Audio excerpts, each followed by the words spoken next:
Hello guys, இன்னைக்கு எதிர்நீச்சலோட ப்ரோமோவில் பார்த்தீங்கன்னா என்ன நடக்குதுன்னா, இங்கே சக்தி, ரேணுகா, நந்தினி 3 பேரும் வந்துட்டு ஒன்றா சேர்ந்துடுறாங்க.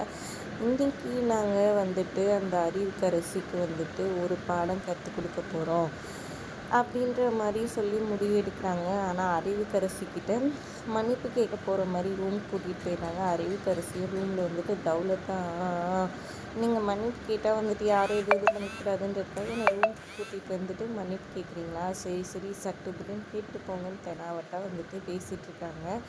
உடனே சக்தி வந்துட்டு பளிச்சுன்னு ஒரு அறை விட பெட்டு மேலே போய் தம்முன்னு விழுறாங்க அறிவுக்கரசி. அப்புறம் ஏறி உட்காந்துட்டு ஒரு குத்துறாங்க நம்ம ஜனனி. அறிவுக்கரசியை உனக்கு எவ்வளோ தைரியம் இருந்தால் நீ இதெல்லாம் பண்ணிகிட்ருப்ப, இங்கே பார், நல்லா காதில் வாங்கிக்கோ, நீ நினைக்கிற எதுவுமே நடக்காது, நீ கல்யாணம் பண்ணிட்டு போயிடலான்னு பார்க்குறியா, அதுவும் உன் தங்கச்சி கூட வந்துட்டு நடக்கவே நடக்காது, நடக்கும்னு நாங்கள் விட மாட்டோம் அப்படின்ற மாதிரி சரியான குத்துறாங்க. அப்புறம் ரேணுகா ஒரு அடி, அப்புறமா நந்தினி வந்துட்டு டப்புன்னு ஒரு அடி மாறை மாதிரி சரியான அடி கொடுக்குறாங்க. இங்கே குணசேகரன் அவங்க தம்பி எல்லாம் வந்துட்டு ஹாலில் இருக்கிறாங்க.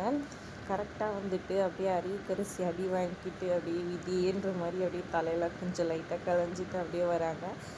திருந்து பார்க்கலாமா அவங்க அடி வாங்கினதை வெளியே சொல்லுவாங்களா, என்ன நடக்க போகுதுன்னு சொல்லிட்டு ட்விஸ்ட்டு செம்ம சூப்பராகவே இருந்துச்சு இந்த ப்ரோமோனே சொல்லலாங்க. இந்த அடியை குணசேகரனுக்கும் அவங்க தம்பிங்களுக்கும் கொடுத்தா செம்மையாக இருக்குன்ற மாதிரி தாங்க எனக்கு தோணுச்சு. வீடியோ பிடிச்சிருந்தா லைக் பண்ணிக்கோங்க. தேங்க்ஸ் ஃபார் வாட்சிங்.